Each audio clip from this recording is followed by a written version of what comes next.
All right, everyone. It is our 15th week of the NFL season. I'm Steve Metrics, and over there's yo boy.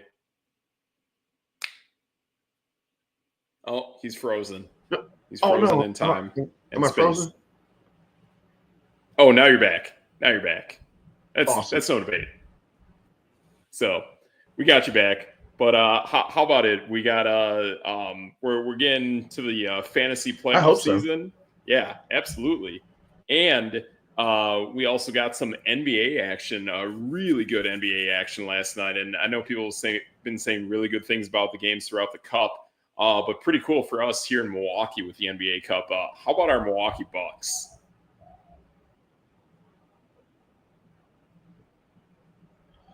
Hey, that's the best part. The Milwaukee Bucks getting their way in. Uh, yeah, Absolutely. they basically become like a juggernaut. Yeah. And I think everything like you laid out a week or so ago is really starting to come to form with how the players that they acquired are getting healthier. They're showing up, and I think too, like I don't know, the Yeah, impression I got from that Hawks game last night, really seeing that defensive presence, and I think that's got to be a strength that Darvin Ham brought back to the team with rejoining the Bucks now after coaching the Lakers. It just feels like there's like a real style of toughness, especially with the bigs on this yeah, team, and even what's his name? Damian Lillard actually had a really nice defensive play as well. So I just feel like there's really cool defensive stuff going on with the Bucks. yeah. Like the best part to me is like they're playing like a 9-10 man rotation. I don't know if you know this, but Beautiful. between Torian Jackson and AJ Green, we have two of the best 3-point shooters in the entire league. Holy smokes. Yeah, that's massive. If you can be big and dominant with the size and the defensive presence and then bring it back with that three-point shooting, that pretty much wins almost all types of basketball games. And that's even something that I really look at too with like college hoops. So to see that translate to the NBA is pretty awesome. Yeah. I think Torian Prince actually might be number one in percentage, if I'm not mistaken. But like Wow. the way this team is built and put together, like it's exactly what we talked about at the beginning of the season with Gary Trent and Andre Jackson and AJ Greens and Torian Prince's, like those role players, which I love that Shaq calls it this on TNT, the extras. Those extra Nice. guys, they're the ones like winning the game. You can Yes. expect. I mean, Giannis and Dame are the two highest scoring duo in the NBA right now. You can expect Sure. 60, no matter what. Just Yep. give them 60. And Nice. That's not when good enough those to win a game though. extras, yeah, right? But when the extras go, Brooke Lopez puts up 16. Ajax puts up 5. Torian Prince puts up 6. Bobby Portis puts up a double double. Uh, Yep.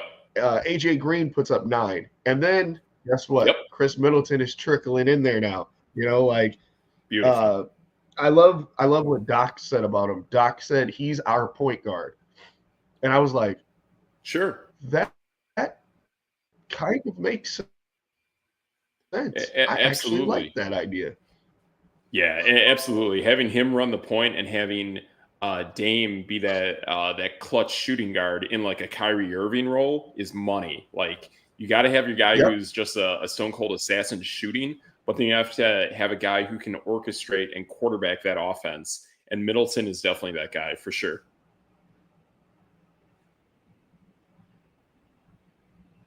Yeah. I mean, it's cool to have, and this is what I kind of talked about last year, and like by the end of the season, Giannis is number one in points by like a large margin. It's a whole point between him and Sure. Jokic and LaMelo Ball and guys like that. And then Dame is number 10 in the league, and he's the second option. That's crazy. Awesome. Yeah, it is. Yeah, that's absolutely insane when you look at that. Like, yeah, Dame has been brought in for that reason to score and score consistently, and he delivers on that pretty much almost every night. I mean, he's going to have a night here and there where he clunks, but outside of that, he is scoring, like you said, like 30 to 40 points, pretty much at will. It's pretty impressive. Right. And then like I just looked up the stat just to make sure I wasn't crazy, but Torian Prince is shooting Yeah, 52% from three. AJ Green is shooting jeez, that's crazy. 48% from three. Yeah. And That's so still between crazy. those two guys, they're hitting about 5 out of 9 from the 3-point line. Jeez, So yeah, above 50%. Right. So you can basically guarantee 15 points. Just yeah. lock it in. Now, if they're on fire, oh, it's nuts. Yep. Yeah, if you're getting that many points and you're already getting a good like 60 to 50 out of Giannis and Dame, then boom, that pretty much almost puts you at 70. And I think the thing that we see with a Yeah. lot of high-end NBA games, for the most part, it's pretty much the first team to 100 is going to win the majority of those games, Yeah. especially come playoff time. So if the Oh, Bucks can do that and play defense, I would expect that is the majority of ways that they're winning these games, especially on this hot streak that they are going into the NBA Cup. yeah. Um, it's kind of funny that you just said something. Uh, it's called the oh man, what is it called? It's like Lawler's Law of Points or something like that. Oh, okay, It's a nice, it was a broadcaster. So I pay attention to this weird sure, stuff because that's I just how love my it. brain works. He was like a Yes, broadcaster for either the Lakers or the Clippers, maybe the Clippers. okay, sure, And his way of thinking was whatever team hit 100 points first would always win the game. And like he would just say it, and that was just his thing. And back in sure, the day, guys weren't scoring 130 in a game, but yeah. it was one of those things where you're like, oh, so just looking at the stats, uh, the the law is 91.75% correct since 96. Oh, that's insane. I mean, that is absolutely insane. Yeah, And not only that, in especially like today's day and age of basketball, especially since kind of the Steph Curry revolution of basketball, you can definitely see that defense has lacked a degree from the time preceding it. So the fact that if that law is still that accurate since that time frame of Steph Curry basically revolutionizing basketball, then if it's at 90 plus percent, it is money. And that's massive. And it tells you too that as the NBA catches up and figures out that style of basketball, defenses will improve. So then if that's the case, that percentage is going to get even better. I mean, we're not talking a lot of percentage points, but could it get 2, 3 percentage points even better? Yeah, that's possible.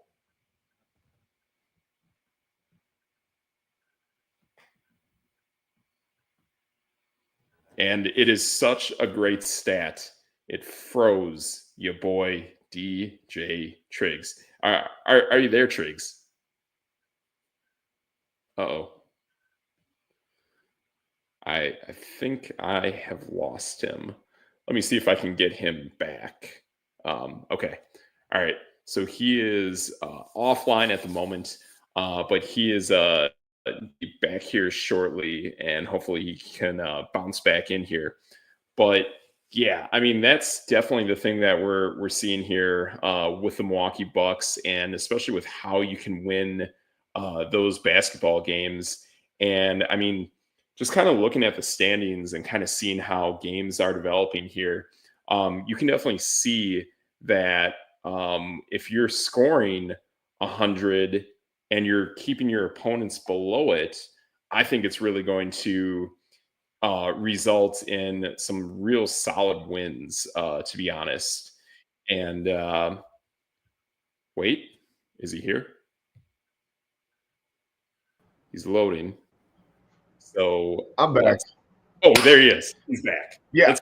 I don't know. My Wi-Fi just connected to my phone and then reflipped itself, so that I was just sitting here going, I have no idea what's happening right now. Yeah, yeah. It's a little tough, but man, I mean, like looking. I'm just trying to look at some standings right here. Just kind of looking at average. I mean, granted, this isn't as spot on as we want it to be, but just kind of looking here at like points per game versus opponent scored points per game. Seeing the teams that obviously have the greatest differences are atop of their conferences. I guess the only outlier is like Sacramento out west, but Yeah. it's completely true in the East. And the greater that differential is, the higher up you kind of are in the standings for the most part. Yeah. But yeah, And I mean that's one of those things where, like, I guess it makes sense to an extent, but it doesn't explain how the Bucks are running away with things. I mean, sure. at one point they rattled off like 7 in a row. Yes. And Milwaukee's 8-2 in the And last 10 before games that on a happened, 3-game win streak. yep. And before that happened, we lost to Charlotte. So Eesh. that happens. Yeah. Yeah, it does. Yeah, it does. Yeah, and I'm pretty sure that's probably Charlotte's But only remember, the win in Bucks their last started. 10 games. Yeah. I don't know if you remember that game. That was when there was like a foul at the end and LaMelo like tripped and fell, and then I kind of got Gotcha. on here Yep. and was like, yeah, they Yeah. they kind of cheated the Bucks a little bit. Yeah, that was a weird one. But Yeah, for yeah, sure. to go from 4-8, 4-9 to 14 Yeah. and 11, Yep. and now you're one of the best teams in the East. And Absolutely. it's going to be tough. It's going to be a tough out. Like, whoever has to play the Bucks when it gets down to that time. I mean, look at the NBA Cup. Yep.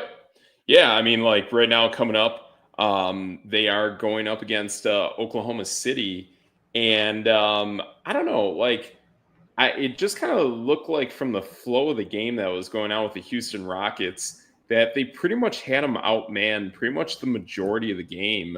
I wonder, like, when it comes to facing a team like Milwaukee that has legitimate size, that's where I'm kind of wondering about how Oklahoma City is going to really match up. I mean, obviously Shea is a fantastic player, but to me, the person that like when it comes to them dominating inside and really having that presence is Hardenstein.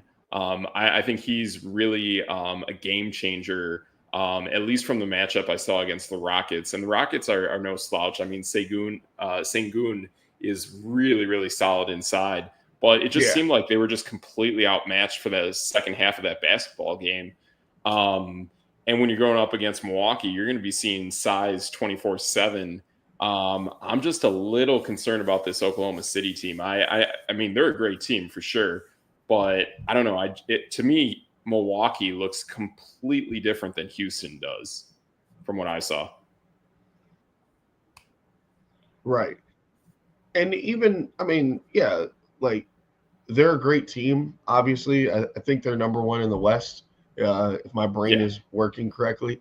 Oh, you bet they are. But like at the same time, they're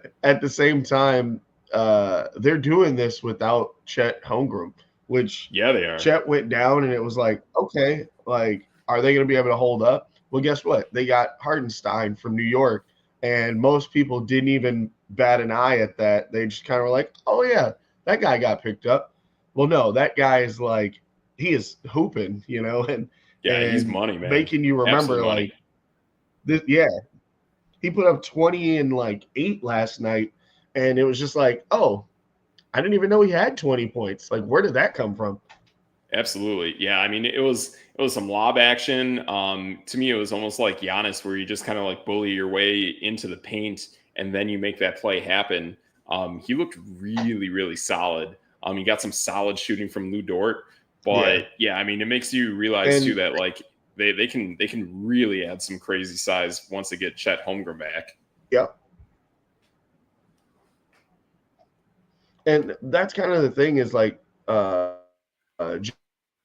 Jay Will is going to give you 20. Shea's going to give you 30. Like you have to stop again those others, and that's kind of Yep. how both teams are. Like, yeah, the Bucks have Torian Prince. Well, Oklahoma City has Lou Dort. The Bucks Exactly. have AJ Green. Well, Oklahoma City's got Alex Caruso or Yep. Isaiah Joe, or like they have guys that do extra stuff. Right, right. Absolutely. Absolutely. Yeah, I mean, you in today's NBA, like you really, really It's gonna got be to a fun be game. like eight guys deep, man. Like I think that's definitely what we're seeing. I mean, especially with the Bucks and these extras, you're not going to just cut it with three, four guys. You really have to have a couple of stars and a very, very sizable team that you can surround them with. Right. And that goes, I mean, that goes for basketball, football, soccer, fantasy Yep, football, like anything. It's kind of the way it absolutely. works now. Yeah, yeah, it's pretty cool to see that. I mean, a lot even like switching gears to a degree here, like seeing that with fantasy football, like we thought some of these teams that were like a little bit heavy hitters with certain stars at certain positions would be able to carry them to the point of reaching the playoffs. And we can definitely say even having Brees Hall and Aaron Rodgers only gets you 3 wins in the AFC East. Yeah. I mean, So look at Miami. yeah. People thought Oh Miami was a yes. juggernaut on offense, and they're kind of, Kind of clunking out. yeah, they're And kind of they don't horrible. travel to cold weather, man. They absolutely do not. So yeah, I mean that's kind of what we're seeing here. I mean, we're seeing that in the NBA, we're seeing that in the NFL. I don't know. I mean, like kind of switching gears to a degree here. I think we'll go NFL at this point.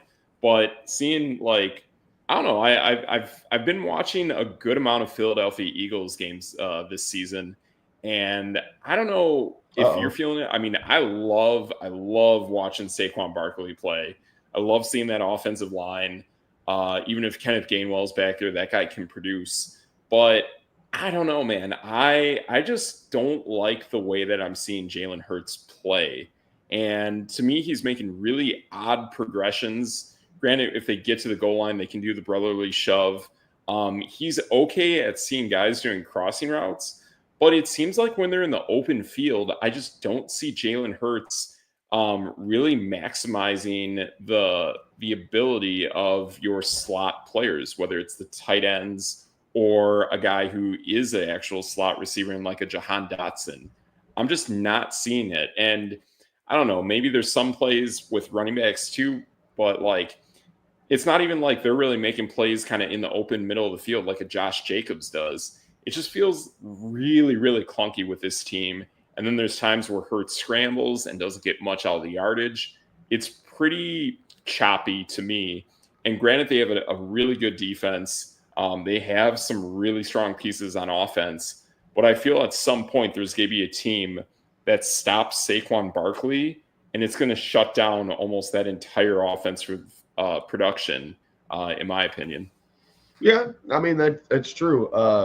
But the crazy the thing that kind of makes it worthwhile for Philly is like Saquon is leading the league in rushing by like a million. I Yes. Yes, he mean, it is. was close at one point, but he's at 124 yards a game.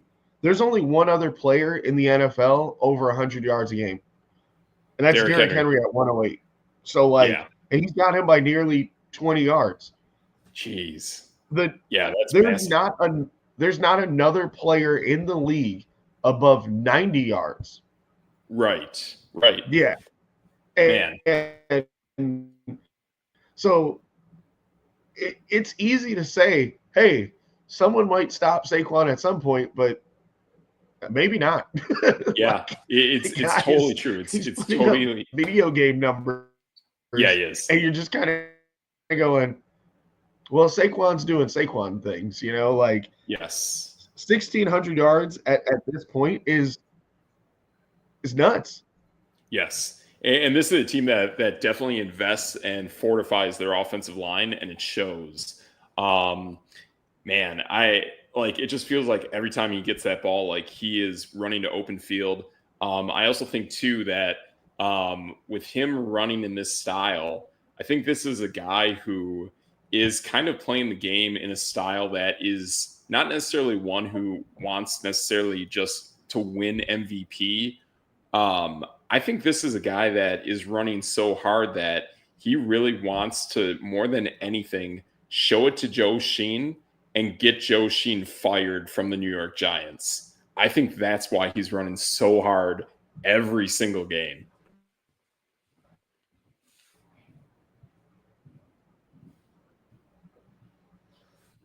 I mean, Oh, I think that's stronger than oh, possibly never thought anyone about we've that. ever. Yeah, it's like it's a stronger motivation than winning a trophy, winning an award, or anything. The fact that he's running in a style that he wants to show up the former team that let him go, to me is pretty impressive. Um, yeah, I mean, I wonder too if that's kind of maybe that played a little bit to what Lamar Jackson did last year, where so many people were doubting him with that big contract. That okay, great, he's going to get this contract and he might not produce, and he's always come up short in the playoffs. Grant, that happened again last year, but the way Lamar Jackson still played last season was very impressive. Um, I do wonder if there's like different ways of motivating that really propels people Yeah, to have uh, explosive seasons. that's solid. Yeah.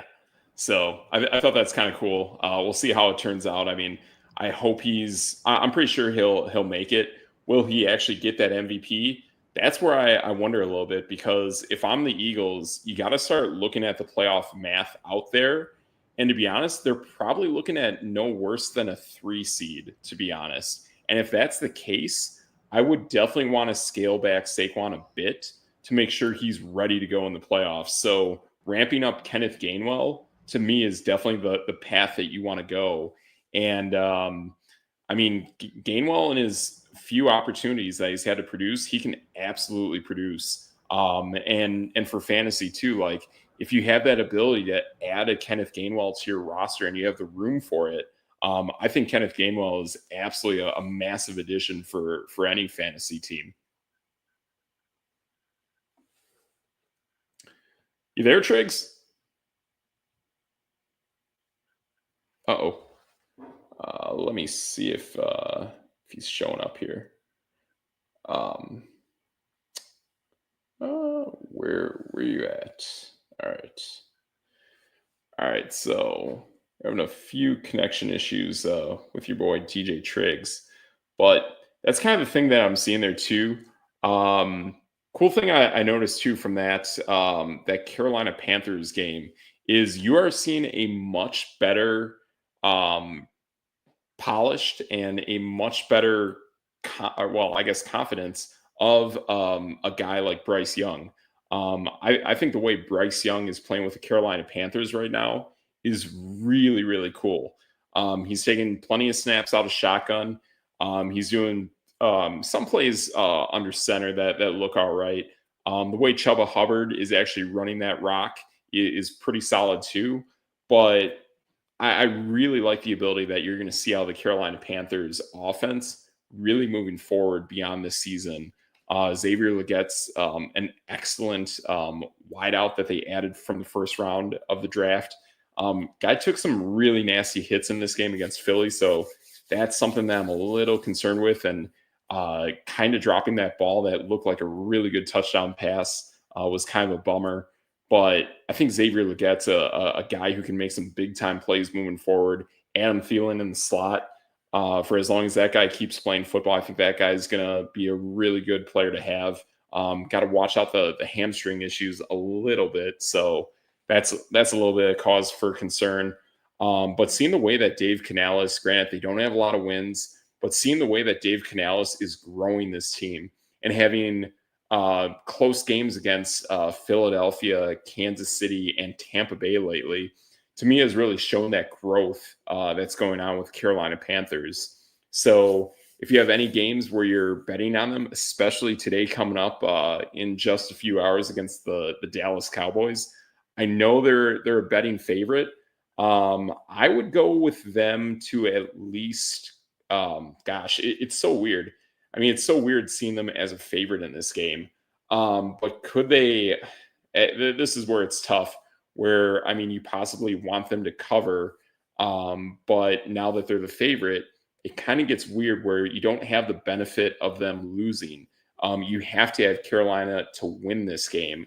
So to me, it goes from a game that you want to bet on to a game that you might want to be hands off on in general because it's a team that's playing better, but is it a team that's truly going to be able to win and win by a margin that's already kind of pre-set up? To me, is a little tough to come by. But again, it's a Dallas Cowboy team without Dak Prescott. It is Cooper Kupp back there. To be honest, this is probably the worst looking Cooper Kupp that I've seen in his tenure with the Dallas Cowboys. So it's a tough team. It's kind of a tough look with how that team is built. But that's kind of what they got going on there. So yeah, that's kind of what we're seeing there with Carolina and Dallas. I don't know. I mean, I guess another cool thing I saw recently was I saw the Rams and Buffalo Bills game from Sunday, and I think the cool thing you're seeing here is I had a friend really call this out. Seeing kind of the slot production that's coming out, Khalil Shakir is pretty impressive. Guy had a massive week. I want to say at least about 15 points fantasy wise over the weekend. They have a tough game today against Detroit, but we know Detroit's kind of reeling a little bit defensively to a degree.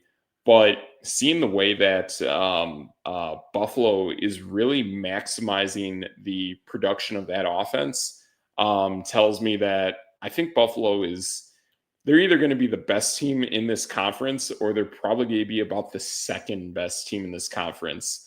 They got kind of exposed by some jet sweep action by the LA Rams. Can a team like Pittsburgh do that to them? I don't think so. Could Kansas City do it to them? Yes, that is very possible. And what do you know, man? Look at this. And look at this signal by your boy, DJ Triggs, There we showing up go. in the clutch, man. Nice. This looks good. Now I'm the one with a bad Wi-Fi signal. Man, I don't know what just happened. It's all just being wonky and weird over here. And it's one of those days. Even though I'm in the upstairs of the house, Okay. I'm not even in the basement. So like Oh, man, that's rough. I have no idea. Maybe I should have just went in the basement. Maybe. But you don't want to be like too far down low, and then you're getting reps. I mean, that might be the doghouse, but it's okay. I mean, I'm a Raider fan, so I'm in the basement right now. I definitely know what it's like. Hey, but at least you have some positives. Your wide receivers, your defense is kind of playing somewhat good. Like They are. I'm not really sure about your running backs anymore. I was really big on Madison for a while, but now I'm kind of like, oh man, that was Yeah. a bad pick. Yeah, I mean, I like Madison, but he's banged up. I don't know. There's like this weird bust thing going on to me with Zamir White. I didn't see him busting this hard because in the games where he Yeah. came in for Josh Jacobs, like he ran really, really well. And I liked his style. I mean, were the other teams really taking out their number ones and just putting in a bunch of twos because they were getting blown out in games? I don't know. I really didn't think that was the case last year. But we have another guy who's kind of like third on the depth chart who's playing, or he might be fourth or whatever, but he's a second year running back who's playing pretty well lately. He was definitely a high point on offense for us last week. So I like seeing the way this guy plays. I think he was actually picked up in our fantasy league as well. Yeah, let me. Oh, yeah, I got his name. Sincere McCormick against Tampa Bay. Solid 9 points against the Buccaneers. Yeah, if I can look up his stat line here. Yeah, just real solid. 15 carries for 80 yards and 2 receptions for 10 yards, essentially. Not a touchdown, but that's a solid stat line that you can take from almost any player. Yeah. And I mean, I don't know if touchdowns are going to be his thing, but, Right. those kind of get gobbled up all over the place. Yeah, totally. Bowers is kind of the man over there. Yeah, he So is. that's the guy Yes. you're looking for with touchdowns. I know, like that's the thing that we're seeing here. I know I think Bowers came up short from getting a touchdown last game, but he definitely had a few shots at scoring that touchdown. But like there are definite pieces on this team, whether it's defense, offense, that I really like. Only a few like things with like running back and maybe defensive line, and then obviously quarterback. I'm just crossing my fingers that tomorrow worries me a little bit because this is going to be a revenge game for our quarterback, and Atlanta is reeling. So I really, really don't hope that things go that well for us. I hope we keep losing games. But man, like Atlanta sucks, man. I can't believe how many people were riding that Falcons bandwagon. I've pretty much always been all in on the Buccaneers, and yeah, Tampa's going to win that division. Man, if Carolina wouldn't have lost in overtime, they had it. And I was Yes, so excited. And then I'm like, no. And it was to Tampa, wasn't it? Like it they was. would have built that game up on them. Oh man, it would have been. Yes. I was so excited. And then they just Carolina Panthered on themselves. I know, but man, I'll tell you this, and I caught a little bit of that Kansas City game a while back, and I watched today their game against Philly, and Carolina fought tooth and nail against Philly, and as I've been hearing people point out, like Bryce Young is outplaying Jalen Hurts, Patrick Mahomes, Baker Mayfield. He is playing really, really well these days. Well, I mean, I can't say Patrick Mahomes because he just turned it on in this last game, and he was like, "Hey, I'm still Patrick Mahomes." Oh yeah, But like everybody else on that list, yeah, a guy is. You give him some weapons.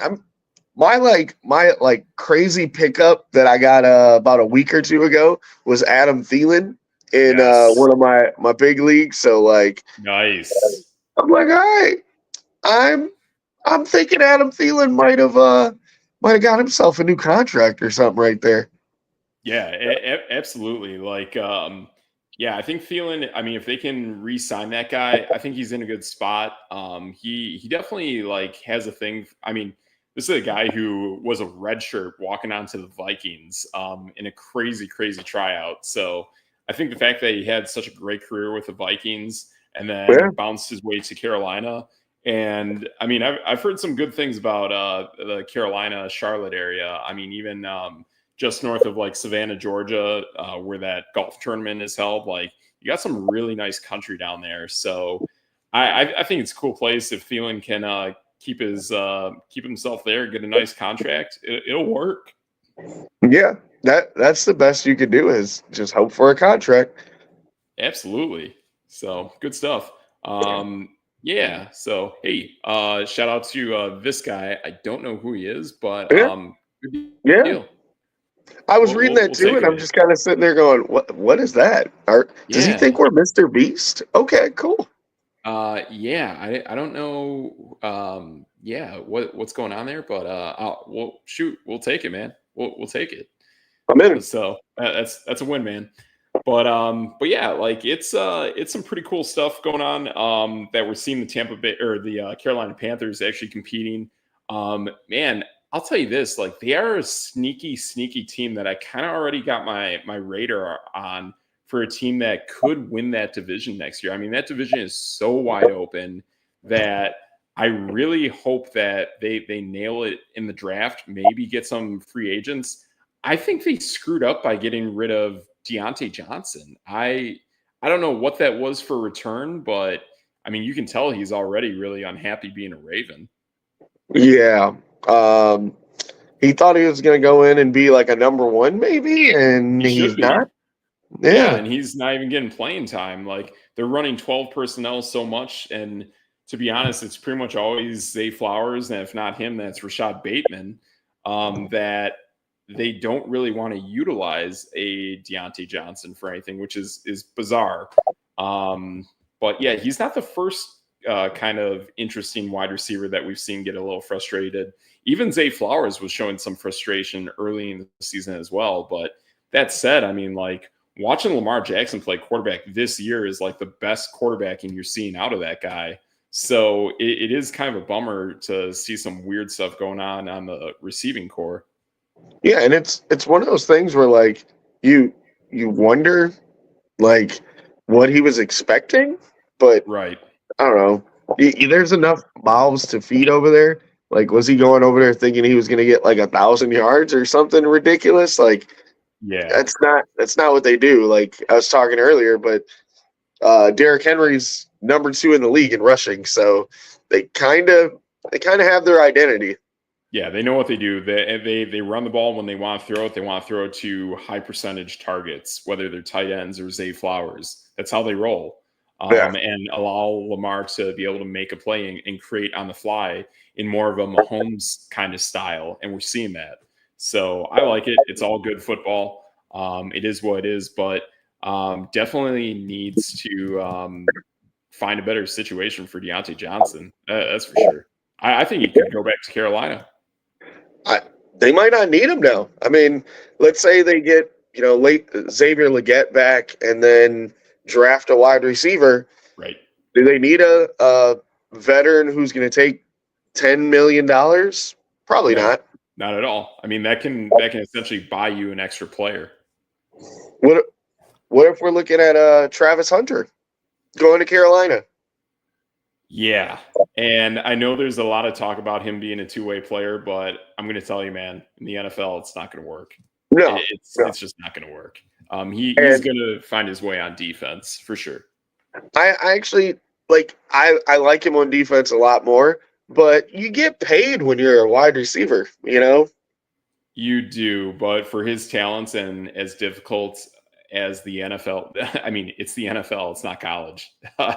Like True. it's a whole new ball game. The game is at least a good 3 seconds faster than it is in college, and that's a lot of time. Just look at Marvin Harrison Jr., right? Everyone thought he was going to be a studly stud, and there's some games you don't even know he's on the field. Yeah, and I see that. I like him. I think that's more of a reflection of how bad his quarterback is. And I know Well, everyone likes Kyler Murray, yeah. but I'm sorry. I'm just a guy that when I see him play, like since the ACL tear, I think that massively drew on his speed ability. And if they can't make the playoffs this year in a year where the West is kind of open and two of the other three conferences aren't that great, Right. then you really got to start to turn the wheel on moving on from Kyler Murray because your chances at getting into the playoffs are going to get harder from here on out.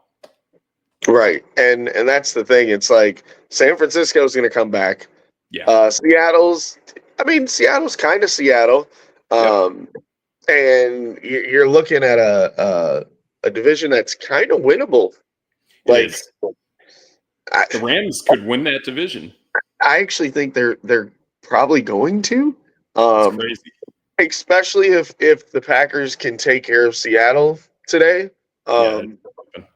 But Geno Smith's kind of doing Geno Smith stuff. There's games Yep. where he's the man, and then there's games where you're like, oh yeah, you're Geno Smith. Like, I don't know. It's tough. It is. Yeah. I mean, there's definitely times where he can turn it on and other games where he can turn it off.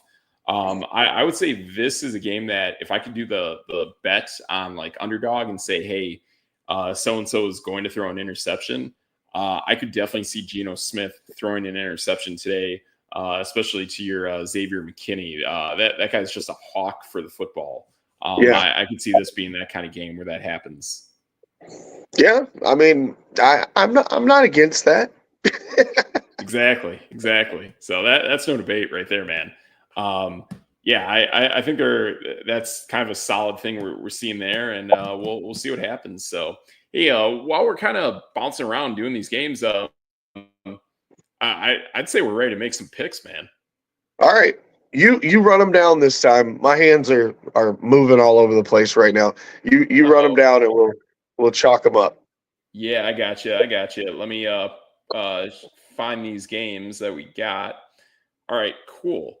So we'll save my Monday night game till the end. We'll have fun with that. Anyways, holy smokes. First game out of the gates, 12 o'clock. We got the Ravens at the Meadowlands against the New York Giants. Oh boy. That is a 16.5 spread for Baltimore. What? There's no way I'm taking that. No. There's just no way. That's insane. That's like crazy talk numbers right there. No, I don't even have words for that. No, not taking that spread.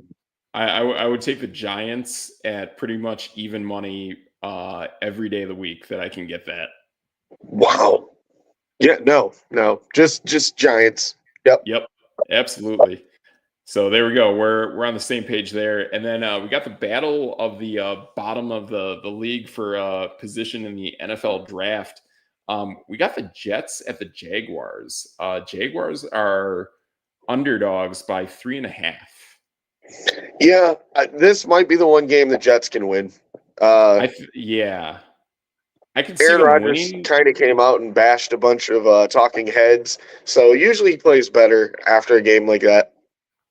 Sure. I mean, yeah, I can see that. Could they win this game? Yes. Could they lose this game? Yes.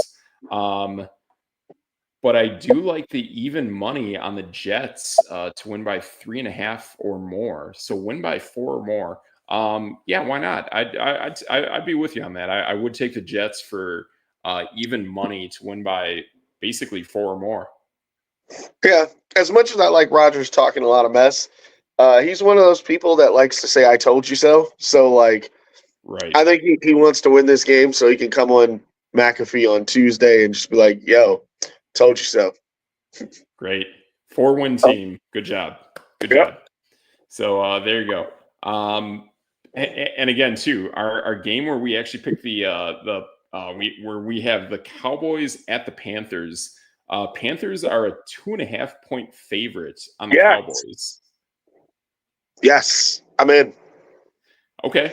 Panthers 2.5 favorite on this. I got a weird feeling on this one. I would actually take even money on the Cowboys. So basically, I just need the Cowboys to win. Actually, I would even scrap. I would actually scrap that. I would actually just pick the Cowboys to win outright on this game. I'm not gonna lie to you.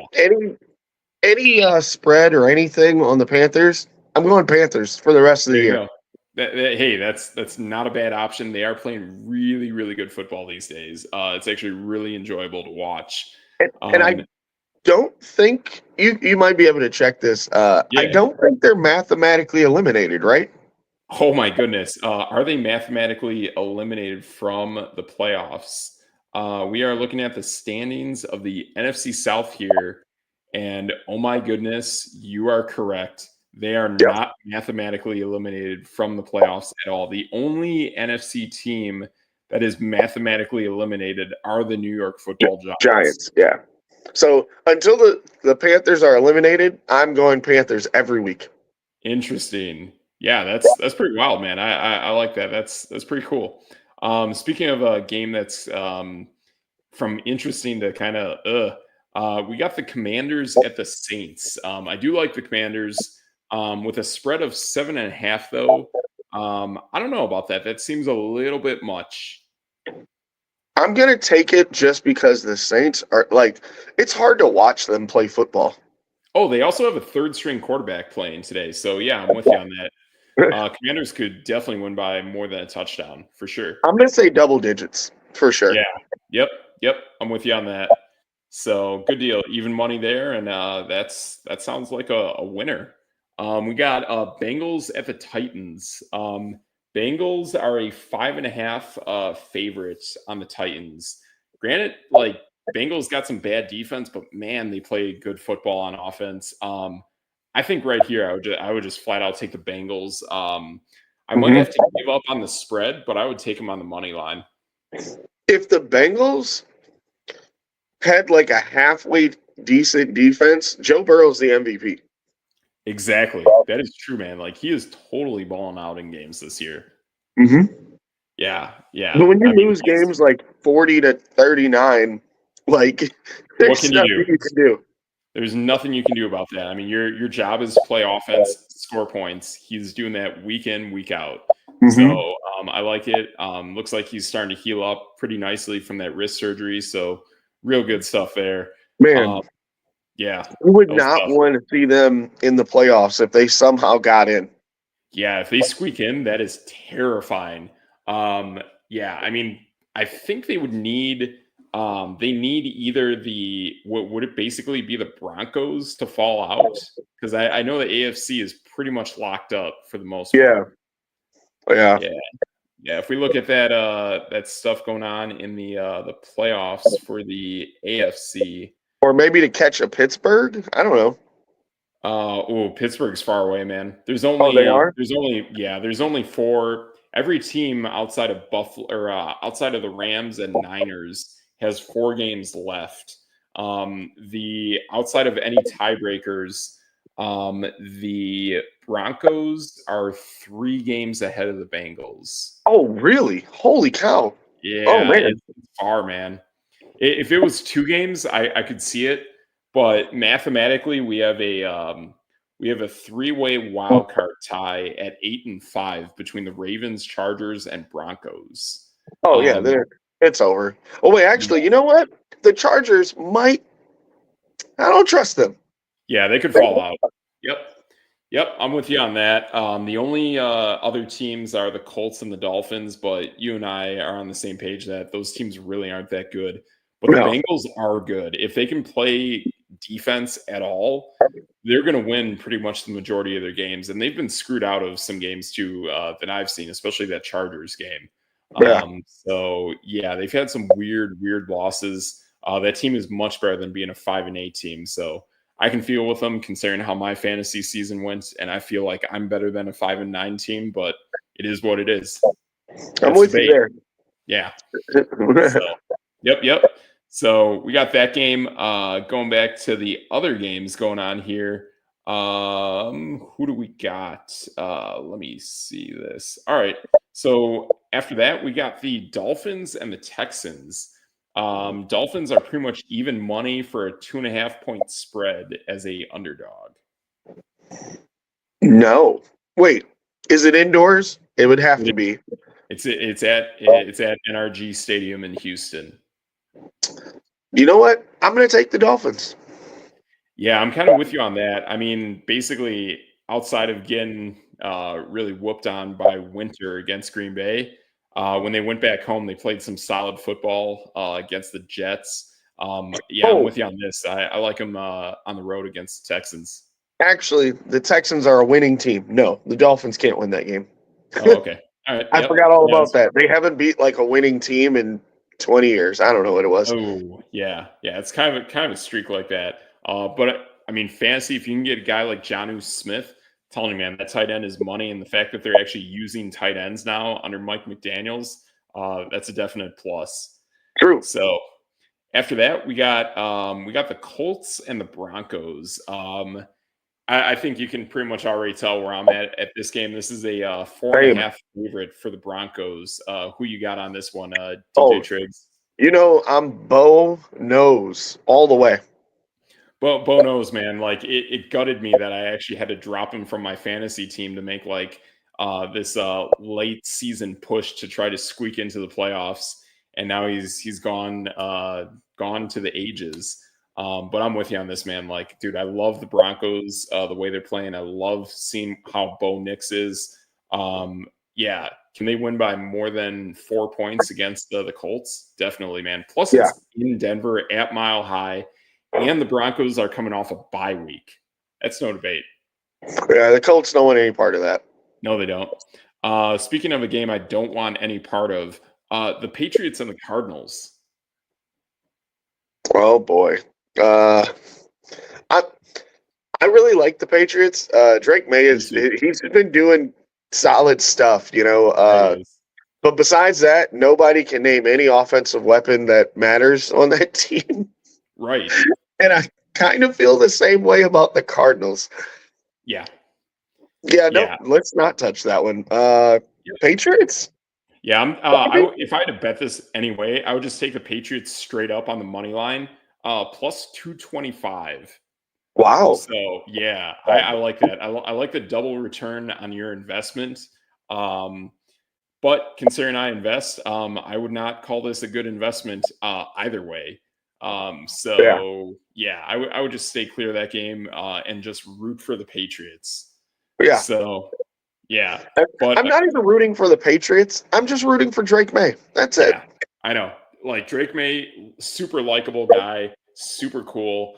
I'll tell you this, man. Like, I'm really getting excited for next year's fantasy football season because, like, I'm seeing a lot of these guys that I'm looking at that I really want to take to heart the strategy that you implemented.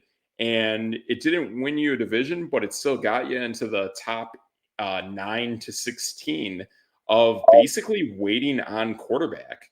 You can get a much better overall player, and you can wait on solid quarterbacks that are still like beyond the top 16 that are regarded in fantasy football. I mean, we're seeing like there's probably a good handful of guys between 10 and 20, and then another handful of guys after that you can work with.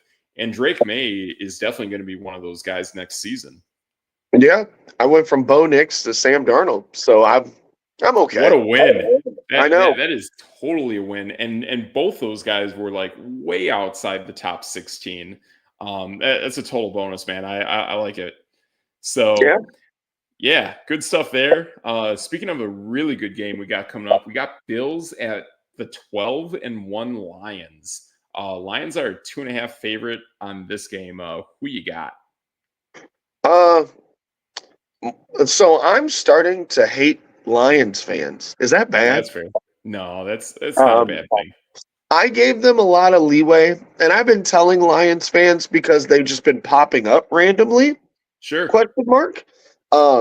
Before I only knew one Lions fan, and now there's like 20 of them at work, and I just go, "What? Where were they?" You're right. So I was given a lot of leeway of, you know what, you guys deserve to trash talk a little bit, but their trash talking is getting a little out of hand. Yeah. I'll give them this. They are a solid team. They have so many guys on IR that are going to be returning slowly as the playoffs approach. So that's looking pretty scary. I like their defensive coordinator. But I do really, really like the way the Bills are playing right now. I mean, their defense, they gave up a ton of points against the Rams. But, man, seeing the way Josh Allen is working that offense, like, to me, kind of gives those impressions of, like, what the Cincinnati Bengals are doing. But the Bills definitely have a better defense. So I think that's going to translate to playing well in Detroit. They're used to playing on turf at their home stadium. Now they're playing on turf without any weather. I like the Bills in this matchup. So real quick, I don't want anyone to win this game. I just want it to be a straight tie because if the Lions win, they're already unbearable. Like, fan base is nuts. They can beat everybody. Right. And if the Bills win, all the talking heads will talk about how Josh Allen's the greatest quarterback. Like, I literally just heard someone say that he's way better than Patrick Mahomes. And I'm like, no. Until he loses the Super Bowl, I gotta go with the guy that keeps winning. Josh Allen has literally had like one good season, of like his team was actually viable for a run. Like, no, I'm good. Nope. Oh yeah, I will tell you this right now. Josh Allen is like insane. Would I put him above Saquon Barkley in the MVP? I would not. Nope. But is he definitely the number one quarterback I would want to go to battle with right now? Joe Yeah. Burrow. I got Joe Burrow as a 2, but again, you got a little bit of health issues that are a little bit concerning. He doesn't have the crazy mobility that Josh Allen has. Man, I definitely want to go to war with Josh Allen. He's like Jalen Hurts, except an actually good quarterback beyond being able to run the football. This is the first year he's not like leading the league in interceptions. Nope, I don't trust this guy. Not at all. For a guy that is actually kind of lower on the interception side, that to me is why Jaden Daniels and Bo Nix were like really leading the way in the Heisman vote last year. Just so to see a guy do something like that in the NFL, I really really like. So Yeah. I always like the first year. Year. I'll take it, man. Yeah. But I think too that's where I don't know. It's kind of interesting. Again, I feel that offensive coordinator with all this results going on, Josh Allen will more than likely win the MVP. That means that Joe Brady will get a head coaching job. Honestly, and he's gone. But when he's gone, then who comes and fill his shoes? To me, that's going to be Brian Dable. I don't think Josh Allen's going to take too much of a step back because he definitely likes the offense under Brian Dable. But is it going to change other players' production on the team? Then probably. honestly, now that I think about it, I want the Lions to beat the Bills and Josh Allen to throw 5 interceptions. Go. Wow. There you go. That's debate.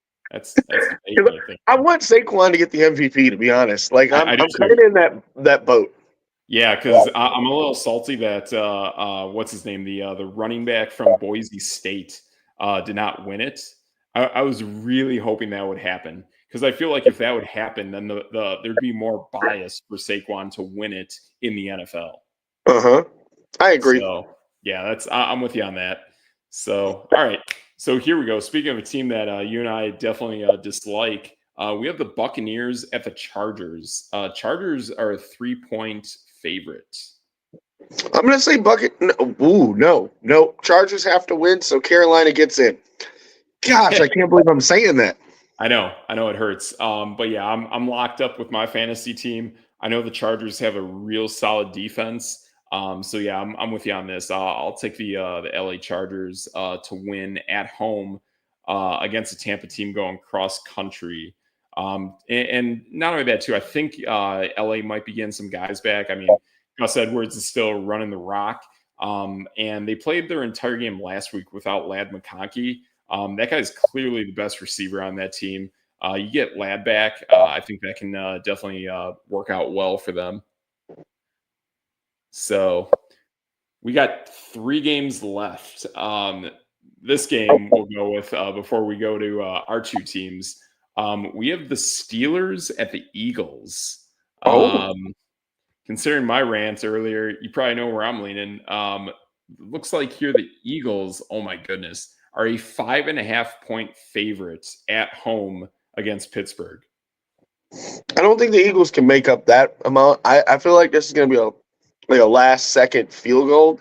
I'll take the Eagles to win, but I think the Steelers keep it close. Yeah, totally, man. That spread, I would definitely be with you on the Steelers. It's virtually even money on the spread. I mean, most spreads are mostly even money to begin with. But I really do like that we're seeing that from the Steelers. Again, I think they're a complete team, and I think they can stop Saquon Barkley. So we'll see how that works.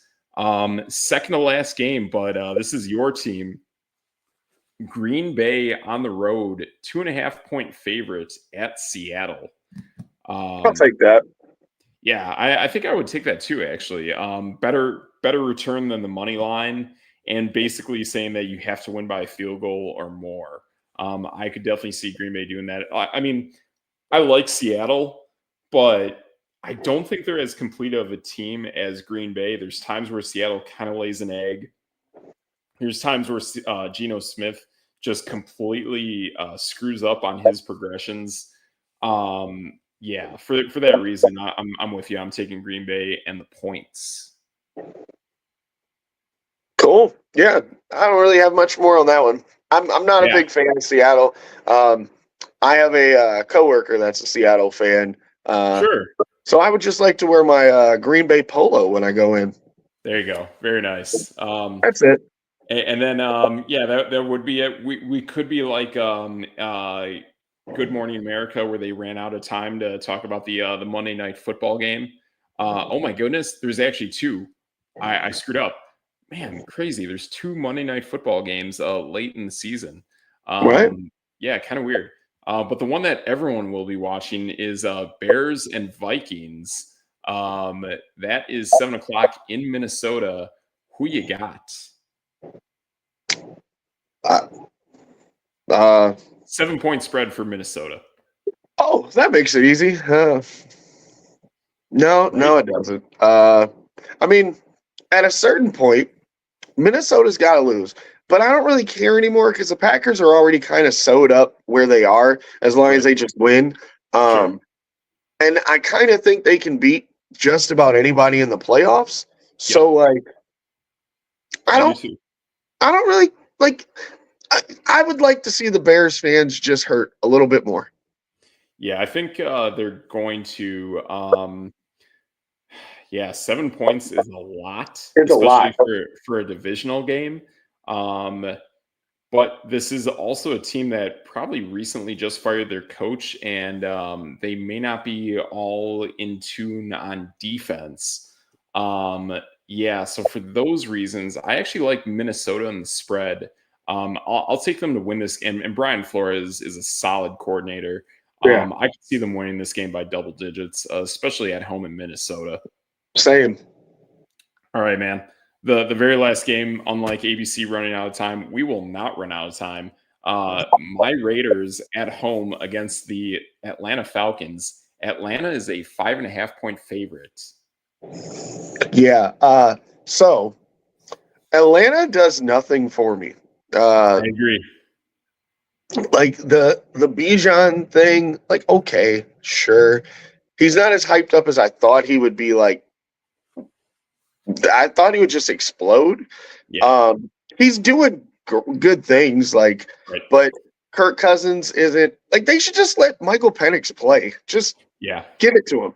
And if they don't make the playoffs, fine. If they do, then he's got some playoff experience under him. Kirk Cousins, I think he might be done. Yeah, it's the same way I feel about Aaron Rodgers. Guys coming off the Achilles injuries, like legit tearing that Achilles apart at this age, they're just not the same. They don't have that power. They don't have that torque. I really dislike seeing how the Falcons play these days. And also, this is a revenge game for Desmond Ridder. As much as I hope we don't win this game, I think that revenge plays a factor here. The money line on the Raiders is literally plus 210. At this point, I would just roll the dice on the money line and say the Raiders can just flat out win this game. Yeah, I'm with you. I mean, I'm not with you on the revenge part because he's still Desmond Ridder. I know. I think he'll win this and lose every game after this. Yep. I am totally with that. Yep. Yeah, it was kind of like what they did. What was it I think it was last season with the Atlanta Falcons, where he basically just needed to like win one of the last 3 games, and he lost every single game from that point and failed to make the playoffs. Yeah, that sounds very Atlanta Falcons-ish and Raiders-ish. Yeah. So it is what it is, but that's kind of where we're at with these picks. Kind of a weird kind of week 15 we're seeing here, but yeah, I mean, pretty much you got to go with the ones that you like and take it from there. So I think that's everything we got for this week. We'll definitely finish out the year rolling out on 10 o'clock in the morning on Sundays. So I'm maybe. feeling pretty good with that. Yeah, I'm feeling pretty good with that. Maybe 9 o'clock. Wink. Maybe 9 o'clock. Wink, wink. I like that. We can do that. We can make that work. So yeah. We can do 9 o'clock in the morning, man. You want to know something absolutely nuts? Because What this you is got? why we're here at 10 o'clock, and I'm like, as you can tell, I was drinking. I literally just finished a cup of coffee, like an entire cup during this. No, not nice, because now I'm amped. And I had a V8 energy drink before that. So like, so literally like 3 hours north of us was an ice storm, like Oof. a legit ice. So I went inside of the venue, and it was like, winter nice. Like I had a sweater on, just a hoodie. And I'm like, oh, all right, this is a nice day outside. Yeah. Now, mind you, I don't check the weather 3 hours north of where we live. Yeah. So as soon as we came out of the venue, there's snow all over the ground. I did a video chat with the wife, and just to show her how late I was going to be, there was sheets of ice on every window. I thought the doors were frozen. That's crazy. And I'm like, and I couldn't see out of the mirrors because all the mirrors were like frozen over. And I'm like, what the heck just happened in 2-3 hours? And yeah, literally was driving like 40 miles an hour on the highway. Like it was horrible. Man, and I'm just like, so then it went from a 3-hour drive to a 5-6 hour drive. Wow, it's nuts. That's nuts, man. Yeah, that's tough sledding there. That's for sure. I probably should have used the sled. That would have made more sense. Yeah, that's no debate right there. So that's what we would have done. I'm Steve Metrics, and that's your boy DJ Triggs, and that's no debate.